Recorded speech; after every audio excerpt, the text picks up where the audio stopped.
everyone. In this video, we will discuss part 3 and part 4 of the chapter Bipin Chaudhary's Lapse of Memory. We have already discussed part 1 and part 2 of this chapter in the previous videos. Kindly check description box and comment section for part 1 and part 2 video. तो चलिए start करते हैं part 3 से इस chapter के start करते हैं. After lunch time Bipin Babu realise that he couldn't possibly carry on sitting at his desk and working. This had never happened in the 25 years he had been with the firm. हुआ क्या था कि lunch time के बाद जो बिपिन चौधरी हैं उनको ऐसा फील हो रहा था कि उनके सर में बहुत दर्द हो रहा है. जिस डेस्क पर बैठा करते थे वो, अब वो उस डेस्क पर बैठ नहीं पा रहे थे, वो अपने काम को कंटिन्यू नहीं कर पा रहे थे. और क्या हुआ उनके साथ? 25 साल में ऐसा उनके साथ कभी भी नहीं हुआ था जब से ये इस कंपनी में काम कर रहे थे. फर्म का मतलब होता है company. He had a reputation for being a tireless conscientious worker but today his head was in a whirl. उनकी कंपनी में आज तक ऐसा ही माना जाता था कि जो बिपिन चौधरी हैं वो बहुत ज़्यादा कंसाइंशियस यानी कि बहुत ज़्यादा केयरफुल और करेक्ट, जो एक अपने काम को बहुत ध्यान से करते हैं और बिना थके हुए अपने सारे कामों को पूरा करते हैं, एक इस तरीके के वर्कर हैं. लेकिन आज तो बिपिन चौधरी का हेड वॉज इन अ व्हर्ल यानी कि उनका जो सिर है वो चकरा रहा था. Back home at 2:30 Bipin Babu lay down in a bed and tried to gather his wits together. फिर वो क्या हुआ, 2:30 बजे तक वो घर वापस आ गए अपने. बिपिन बाबू ने क्या करा, वो अपने बेड पर लेट गए और उन्होंने कोशिश की कि वो खुद को काम कर पाएँ, शांत रहने की कोशिश की. ठीक है, गैदर हिज विट्स टुगेदर का मतलब क्या है? अपने आप को शांत करने की कोशिश करना. He knew that it was possible to lose one's memory through an injury in the head, but he didn't know of a single instance of someone remembering everything except one particular incident, and a fairly recent and significant one at that. Bipin Chaudhary को ये बात पता थी कि कई बार क्या होता है, जब किसी के सर पे चोट लग जाती है तो उसकी याददाश्त चली जाती है. लेकिन बिपिन चौधरी को ये नहीं समझ में आ रहा था कि अगर उनकी चोट लगी है और उनकी याददाश्त चली भी गई है तो ऐसा क्यों हुआ कि वो सिर्फ किसी एक ही इंसिडेंट को भूल रहे हैं, बाकी तो सब कुछ अच्छे से याद है. ऐसा क्यों हो रहा है उसको ये बात समझ में नहीं आ रही थी. और वो भी एक ऐसा इंसिडेंट जो उनके साथ अभी कुछ ही सालों पहले, तकरीबन 6-7 सालों पहले ही हुआ है. Next, he had always wanted to go to Ranchi. Bipin Babu जो थे वो हमेशा से रांची जाना चाहते थे. वो कभी गए नहीं थे लेकिन उनके दिमाग में था कि वो रांची जाएंगे. To have gone there, done things and not to remember was something utterly impossible. वो कभी रांची गए नहीं हैं और वहाँ पर जाके कुछ भी करना और उस सब से रिलेटेड जो भी बातें हैं उसके बारे में सोचना और ऐसा होना जो है वो एकदम इम्पॉसिबल है. तो यहाँ से हमें ये पता चल रहा है कि बिपिन चौधरी जो थे कहीं ना कहीं उनके मन में पहले था कि वो रांची जाएंगे, लेकिन एक्चुअली में वो कभी भी रांची नहीं गए हैं. At 7:30 Bipin Babu servant came and announce Chunni Babu sir says it's very important. फिर 7:30 बज गए तो बिपिन बाबू जो हैं उनके नौकर आए, उनको क्या बोले कि चुन्नी बाबू जो हैं वो आए हैं सर, और वो कह रहे हैं कि वो आपसे मिलना चाहते हैं, बहुत इंपॉर्टेंट है. बिपिन बाबू न्यू दैट चुन्नी had come for. Bipin Babu को पता था कि जो चुन्नी लाल है वो क्यों आया है उनके घर. Chunni Lal had been at school with him. जो चुन्नी लाल है वो बिपिन चौधरी के स्कूल से उनके साथ पढ़ रहा है. He would had been having a rough time lately and had been coming to see him about a job. अब जो क्या है, जो चुन्नी लाल है उसका बुरा समय चल रहा है, ठीक है, और वो बिपिन चौधरी के पास क्या मांगने आया है? जॉब मांगने आया है.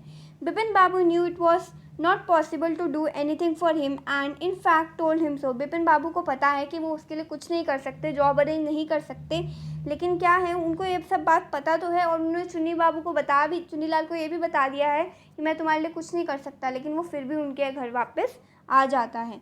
But Chunni kept turning up like a bad penny. जैसे कि खोटा सिक्का होता है वैसे ही चुन्नी लाल बार बार उनके घर पे वापस आ जाता है जॉब मांगने के लिए. Bipin Babu sent word that not only was it not possible for him to see Chunni now but not in several weeks. अब यहाँ पे बिपिन बाबू अपने नौकर से ये कहलवा देते हैं कि जाके चुन्नी को कह दो कि आज तो वो उनसे बिल्कुल भी नहीं मिल सकता और शायद कुछ हफ्तों तक उनसे नहीं मिल सकता है. But as soon as the servant stepped out of the room. लेकिन जैसे ही वो नौकर रूम से निकला, it struck Bipin Babu that Chunni might remember something about the 1958 trip. There was no harm in asking him. तो इस टाइम पे क्या हुआ, जैसे ही वो नौकर बाहर निकला तो चुन्नी बाबू के दिमाग में एक बात स्ट्राइक करी कि क्यों ना मैं चुन्नी लाल से ही पूछ लूँ। उनको तो मेरी 1958 की ट्रिप के बारे में कुछ ना कुछ तो याद होगा, उनको पूछने में कोई भी बुराई नहीं है। Bipin Babu hurried down the stairs and into the living room. Bipin Babu जो है उन्होंने क्या किया, वो फटाफट से सीढ़ियाँ उतरे नीचे की और फिर वो लिविंग रूम में पहुँच गए जहाँ पे मेहमान बैठते हैं। चुन्नी वॉज अबाउट टू लीव, और जो चुन्नी है वो वहाँ से जाने ही वाला था। But seeing Bipin Babu appear he turn round hopefully. लेकिन उन्हें चुन्नी लाल ने क्या देखा कि बिपिन बाबू आ रहा है तो वो पीछे मुड़ गया। Bipin Babu didn't beat about the bush, तो बिपिन बाबू ने didn't beat about the bush का मतलब क्या है कि इधर उधर की बातें नहीं की, वो सीधा पॉइंट पर आए। उन्होंने कहा listen Chunni, I want to ask you something, कि चुन्नी लाल सुनो, मैं तुमसे कुछ कहना चाहता हूँ। You have a good memory and you have been seeing me off and on for a long time. वो कहता है कि तुम्हारी याददाश्त अच्छी है, मुझे पता है, और तुम मुझे काफ़ी समय से देख रहे हो, तुम मेरे साथ रहे हो। Just throw your mind back and tell me, did I go to Ranchi in 58? तो उन्होंने कुछ भी घुमा फिरा के नहीं पूछा और डायरेक्ट ये पूछ लिया कि मुझे बताओ क्या मैं 1958 में रांची गया था? Chunni said 58, it must have been 58 और इट वॉज 59। तो चुन्नी भी अपना थोड़ा दिमाग लगाने लगता है, वो कहता है 58 या फिर 59, मुझे ऐसा कुछ याद तो आ रहा है। तो वो ऐसे बोलता है, you are sure that I did go to Ranchi?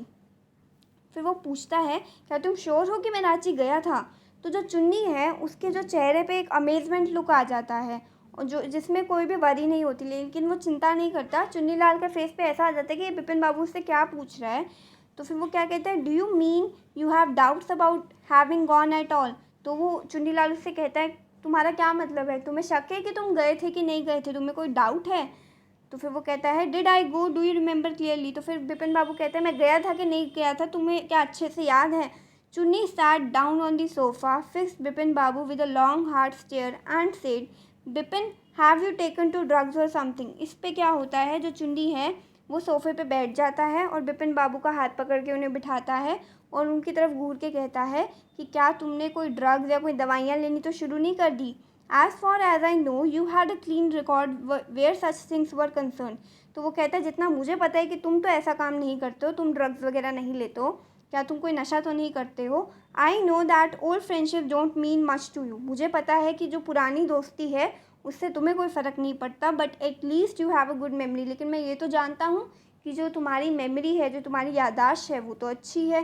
You can't really mean that you have forgotten about the Ranchi trip, तुम ये नहीं कह सकते कि तुम अपनी रांची ट्रिप के बारे में भूल चुके हो। Bipin Babu had to turn away from Chunni's incredulous stare. उस टाइम पे जो बिपिन बाबू हैं वो क्या करते हैं, चुन्नी लाल से अपनी नज़र चुराने लगते हैं, क्योंकि चुन्नी लाल भी यही कहने लगता है और उनको फिर से डाउट में डाल देता है। ठीक है, फिर हम आते हैं नेक्स्ट पे। फिर बिपिन बाबू क्या कहते हैं, do you remember what my last job was? आज चुन्नी लाल, सॉरी यहाँ पे चुन्नी लाल पूछते हैं कि बिपिन क्या तुम्हें याद है कि मेरी आखिरी नौकरी क्या थी? तो फिर बिपिन बाबू कहता है ऑफ कोर्स, हाँ मुझे याद है, you worked in a travel agency, तुम एक ट्रैवल एजेंसी में काम करते थे। फिर वो क्या कहता है, you remember that and you don't remember that it was I who fix up your railway booking for Ranchi. तुम्हें ये याद है कि मेरी लास्ट जॉब क्या थी, पर तुम्हें ये याद नहीं है कि तुम्हारी रांची जाने की टिकट की जो रेलवे बुकिंग है वो मैंने ही कराई थी। I went to the station to see you off, यहाँ तक कि मैं तुम्हें स्टेशन पर बाय बाय कहने के लिए भी आया था।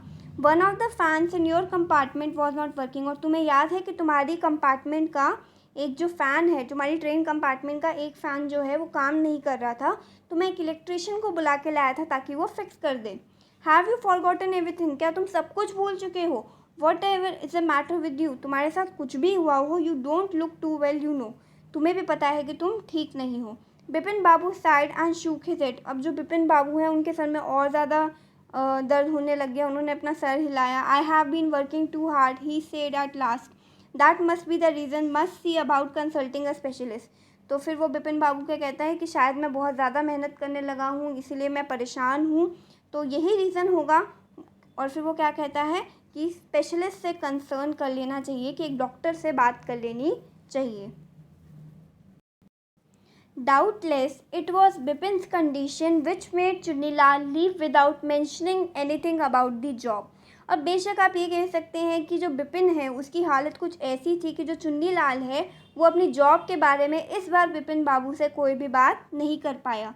Paresh Chanda was a young physician with a pair of bright eyes and a sharp nose. यहाँ पर बात की गई है परेश चंदा जो कि एक डॉक्टर हैं जिनकी ब्राइट आइज़ हैं और तीखी नाक है। He became thoughtful when he heard about Bipin Babu symptoms. वो जो हैं वो डॉक्टर भी सोच में पड़ गए जब उन्होंने बिपिन बाबू के जो लक्षण हैं, जो सिम्टम्स हैं, उनके साथ क्या क्या हो रहा है, उस सबको सुना। तो वो क्या कहता है बिपिन बाबू, लुक डॉक्टर चंदा। उन्होंने कहा कि डॉक्टर चंदा देखिए। वो बिपिन बाबू ने बहुत डेस्परेटली बोला, you must cure me of this horrible illness, कि ये जो भयंकर बीमारी है आपको मुझे इससे ठीक करना ही होगा। I can't tell you how it is affecting my work. मैं बता नहीं सकता कि ये मेरे काम पर कितना असर डाल रहा है। डॉक्टर चंदा शूक हिज हेड। डॉक्टर चंदा ने अपना सर हिलाया ये कहते हुए कि हाँ मैं समझ रहा हूँ। You know what mister Chaudhary, he said, I have never had to deal with a case such as yours. Frankly, this is quite outside my field of experience. But I have one suggestion. I don't know if it will work, but it's worth a try. It can do no harm. तो इस पर जो है अब doctor चंदा क्या कहते हैं कि मिस्टर चौधरी, आपका जैसा जो केस है वो मैंने कभी भी अपने लाइफ टाइम में तो ऐसा कुछ एक्सपीरियंस किया नहीं, ये तो मेरे फील्ड ऑफ एक्सपीरियंस के बाहर का है कुछ। लेकिन मेरे पास आपके लिए सजेशन है। मुझे नहीं पता कि ये काम करेगा या नहीं करेगा, लेकिन इसको करने में कोई बुराई भी नहीं है, इससे आपको कोई हार्म नहीं होगा। बिपिन बाबू लीन फॉरवर्ड एनेक्शियसली, यानी यहाँ पर क्या होता है, जो बिपिन बाबू है वो चिंता के मूड में होते हैं और जब उन्हें लगता है कि कोई तरीका है तो फिर वो डॉक्टर चंदा की तरफ आगे बोलते हैं और कहते हैं, as far as I can make out. Doctor Chanda कहते हैं कि अगर जितना मैं समझ सकता हूँ इस बारे में, and I think you are of the same opinion, और मुझे लगता है कि आप भी इसको सही समझेंगे। You must have been to Ranchi. आप हो सकता है रांची गए हों, but due to some unknown reason the entire episode has slipped out of your mind. लेकिन किसी अनजान कारण की वजह से हो सकता है आप रांची तो गए हो, लेकिन जो पूरी की पूरी कहानी है वो आपके दिमाग से निकल गई हो। What I suggest is that you go to Ranchi once again. मैं आपको क्या सजेस्ट करता हूँ कि अगर आप अपनी रांची की ट्रिप को भूल गए हो एकदम, तो आप एक काम करो, रांची दोबारा जाओ। The sight of the place may remind you of your trip. जब आप वहाँ जाओगे, वहाँ पे सारे जगहों को देखेंगे तो आपको क्या लगेगा, आपको अपनी ट्रिप दोबारा याद आने लग जाएगी। This is not impossible. ऐसा नहीं है कि ये पॉसिबल ना हो, ये इम्पॉसिबल भी नहीं है। अगर ये तरीका काम कर गया तो बहुत अच्छा है। More than that I can do at the moment. I am prescribing a nerve tonic and a tranquilizer. Sleep is essential or the symptoms will be get more pronounced. यहाँ पर डॉक्टर चंदा के कहते हैं कि इससे ज़्यादा मैं क्या कर सकता हूँ, मैं आपको एक स्लीप टॉनिक दे देता हूँ, एक नर्व टॉनिक दे देता हूँ और ट्रैंक्विलाइजर दे देता हूँ, यानी कि नींद की दवा दे देता हूँ जो आपके स्ट्रेस को, आपकी एंग्जाइटी को कम कर देगा और साथ ही साथ आपको एक अच्छी नींद लेनी है, वरना जो आपके जो सिम्टम्स हैं ये और ज़्यादा प्रोनाउंस हो जाएंगे, बढ़ जाएंगे। Bipin Babu felt somewhat better the next morning. Bipin Babu को लगा कि ठीक है, कल सुबह ही जाना एकदम ठीक रहेगा। आफ्टर ब्रेकफास्ट ही रैंग अप हिज ऑफिस। उस टाइम पे क्या हुआ, बिपिन बाबू ने फटाफट से नाश्ता किया, अपने ऑफिस में फ़ोन लगाया और जो अपने एम्प्लॉयज़ थे उनको कुछ इंस्ट्रक्शन दिए कि आज का काम ऐसे ऐसे करना है, और वैसे ही उन्होंने क्या किया, फ़र्स्ट क्लास टिकट ख़रीद ली कि वो रांची जाएंगे उसी शाम को। फिर जो हमारे कॉम्प्रीहेंशन चेक के क्वेश्चंस हैं, जितने भी क्वेश्चंस हैं इस चैप्टर के, हम उनको डिटेल में डिस्कस करेंगे, उसके लिए एक पर्टिकुलर वीडियो बनाएंगे। चलिए आते हैं पार्ट 4 पर। पार्ट 4 में, getting off the train at Ranchi next morning he realised at once that he had never been there before. जैसे ही बिपिन चौधरी क्या है उस शाम को बैठते हैं, फिर अगली शाम जो है ट्रेन उन्हें रांची पहुंचा देती है, और जैसे ही वो उतरते हैं उन्हें क्या लगता है कि वो तो यहाँ पे पहले कभी आई ही नहीं। He came out of the station, took a taxi and drove around the town for a while. वो स्टेशन से बाहर आते हैं, एक टैक्सी लेते हैं और जो पूरा शहर है उसका एक चक्कर लगाने की कोशिश करते हैं। He realized that the streets, the buildings, the hotels, the bazaar and the Morabadi hill, with none of these had slightest acquaintance। यहाँ पर क्या होता है, बिपिन बाबू को लगता है कि यहाँ की जो गलियाँ हैं, जो बिल्डिंग हैं, जो होटल हैं, जो बाज़ार हैं और जो मोराबादी हिल है, ये सब उन्होंने पहले कभी नहीं देखा है। वो शायद इसके बारे में पहले कभी भी नहीं जानते थे। Next, would a trip to the Hundru falls help. तो फिर वो सोचते हैं क्या मैं हुड्रू फॉल्स जाके देखूं। He didn't believe so, but at the same time he didn't wish to leave with the feeling that he hadn't tried enough. तो फिर उनको क्या लगता है कि वो जाना तो नहीं चाहते, लेकिन उस टाइम पे उनको लगता है कि चले जाना चाहिए, क्योंकि वो कोई भी चांस ऐसा मिस नहीं करना चाहते ताकि उन्हें बाद में ऐसा ना लगे कि वो अपनी ट्रिप को याद नहीं कर पाए। उस टाइम पे क्या होता है, वो एक कार अरेंज करते हैं और दोपहर के टाइम तक वो हुड्रू फॉल्स के लिए निकल जाते हैं। At 5 o'clock the same afternoon in Hundru, two Gujarati gentlemen from a group of picnickers discovered Bipin Babu lying unconscious beside a boulder. When he came around, the first thing Bipin Babu said was, "I am finished, there's no hope left." फिर आगे क्या होता है, यहाँ पर हमने ये बताया कि 5 बजे जब बिपिन बाबू उसी दिन हुड्रू फॉल्स पहुँच जाते हैं, तो 2 गुजराती लोग जो हैं वो एक पिकनिक पर गए होते हैं और वो बिपिन बाबू के पास पहुँच जाते हैं। वो क्या देखते हैं कि जो बिपिन बाबू हैं वो एक चट्टान के पास बेहोश पड़े हुए हैं। तो जैसे ही बिपिन बाबू को होश आता है, जो पहली चीज़ बिपिन बाबू कहते हैं वो क्या थी कि मैं ख़त्म हो चुका हूँ, I am finish, there is no hope left, कि अब कोई उम्मीद नहीं बची है। ठीक है, और यहाँ पे जो केम अराउंड का मतलब क्या होता है, रीगेन कॉन्शियसनेस, यानी कि होश में आ जाना। Next morning Bipin Babu was back in Calcutta. He realized that there was truly no hope for him. Soon he would lose everything, his will to work, his confidence, his ability, his balance of mind. इस time पे क्या होता है, अगली सुबह बिपिन बाबू जो है वो कलकत्ता जहाँ वो रहा करते हैं वहाँ वापस आ जाते हैं और उनको ऐसा लगता है कि अब तो कोई उम्मीद नहीं बची है, जल्द ही वो अपना सब कुछ खो देंगे, अपनी काम करने की शक्ति, अपना कॉन्फिडेंस, उनकी जो क्षमता है, एबिलिटी है, सब कुछ, और यहाँ तक कि अपनी जो स्टेट ऑफ माइंड है, अपना बैलेंस है, अपना संतुलन है दिमाग का, वो भी खो देंगे, वो पागल हो जाएंगे। और फिर उनको लगता है कहीं मेरा जो आखिरी वक्त है, यानी कि जब मैं मरूंगा तो ऐसा तो नहीं होगा कि मुझे एक पागल खाने में मरना पड़ेगा। Bipin Babu couldn't think any more, अब वो कुछ और सोच नहीं पा रहे थे। Back home he rang up doctor Chanda and asked him to come over. उस टाइम पर जैसे ही वो घर आए तो उन्होंने डॉक्टर चंदा को फ़ोन करा और उन्हें क्या कहा कि आप आ जाइए। फिर बिपिन बाबू ने एक शावर लिया, वो नहाए और फिर बेड पर आ गए। उसके बाद उन्होंने अपने सर पर एक आइस बैग रख लिया। Just then the servant brought him a letter which someone had left in the letter box. फिर क्या होता है, नौकर एक लेटर लाता है जो कोई लेटर बॉक्स में छोड़ गया। A greenish envelope with his name in red on ink on it. फिर क्या होता है, वो देखता है कि जो एनवलप है वो कुछ इस तरीके का है कि वो ग्रीन कलर का एनवलप है और उस पर रेड कलर से कुछ लिखा है। Above the name it said urgent and confidential. उस पर जो सबसे पहली चीज़ लिखी होती है वो क्या लिखी होती है कि बहुत ज़्यादा अर्जेंट है, बहुत ज़्यादा ज़रूरी है, और कॉन्फिडेंशियल। कॉन्फिडेंशियल को हिंदी में बोलते हैं गोपनीय, यानी कि जिसके लिए लेटर लिखा गया है सिर्फ वही पढ़ेगा, ये प्राइवेट है और पर्सनल है। In spite of his condition Bipin Babu had a feeling that he ought to go through the letter. अब बिपिन बाबू की कंडीशन तो ऐसी नहीं थी कि वो लेटर पढ़े, लेकिन उस टाइम पर उनको ऐसी फीलिंग आई कि उनको पढ़ लेना चाहिए। ही टोर ओपन द एनवलप। उन्होंने एनवलप को फाड़ा और लेटर को बाहर निकाला और फिर उन्होंने उस लेटर में क्या पढ़ा, यहाँ पे आपको उस लेटर के बारे में दे रखा है। उस लेटर में लिखा था, dear Bipin, I had no idea that affluence would bring about the kind of change in you that it has done. कि बिपिन बाबू, मुझे ये आइडिया नहीं था कि जिस तरह का चेंज तुम में आया है ये तुम्हें कहाँ लेके जाएगा। Was it so difficult for you to help out an old friend down his luck. क्या तुम्हारे लिए इतना मुश्किल था कि तुम अपने एक पुराने दोस्त की मदद कर दो जिसका बुरा समय चल रहा है। आई हैव नो मनी, मेरे पास पैसे नहीं हैं और इसीलिए जो मेरे रिसोर्सेज हैं, जो मेरे पास साधन हैं, वो भी बहुत लिमिटेड हैं। What I have is imagination, मेरे पास सिर्फ इमेजिनेशन है, सोच है, और उसी सोच का यूज़ मैंने किया है तुमको रिट्रीब्यूशन देने के लिए फॉर योर अनफीलिंग बिहेवियर। यानी कि मैं तुम्हें एक सज़ा देना चाहता था क्योंकि तुम्हारा जो बिहेवियर है मेरे प्रति वो बहुत ज़्यादा अनफीलिंग है। अनफीलिंग यानी कि जो बिपिन बाबू है वो अच्छा बिहेव नहीं करते। Well you will be all right again now. A novel I have written is being considered by a publisher. If he likes it enough it will see me through the next few months. और यहाँ पर जो लिखने वाला है वो ये क्या कहता है कि आप अब बिल्कुल ठीक हो जाएंगे और मैं एक नॉवल लिख रहा हूँ जिसको एक पब्लिशर देख रहे हैं, उसके बारे में सोच रहे हैं, और अगर उन्हें वो नॉवल पसंद आई तो वो उसको छाप भी देंगे और फिर तुम उसी के ज़रिए मुझे अगले महीने देख पाओगे। इस टाइम पे लास्ट में लिखा था लेटर के योर्स चुन्नीलाल, यानी कि जो पूरा लेटर है ये चुन्नीलाल ने लिखा था।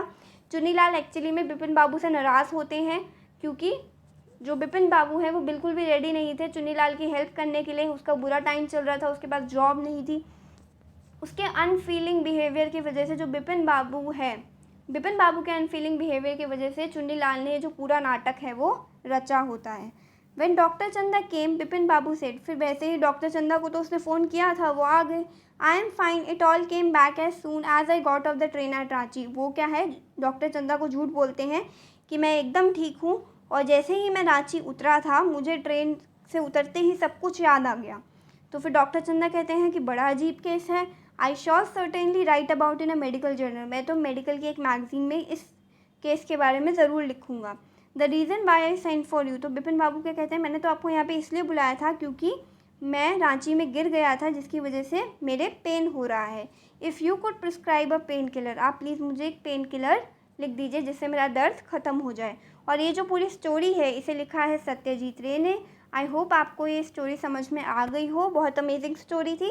अगर आप इस चैप्टर को एग्ज़ाम टाइम पे देखना चाहते हैं तो इसकी शॉर्ट समरी भी अवेलेबल है, लिंक उसका भी डिस्क्रिप्शन बॉक्स और कमेंट सेक्शन में है। क्वेश्चन आंसर्स के लिए भी आप चैनल को सब्सक्राइब कर दो और वीडियो को लाइक कर दो। Thank you.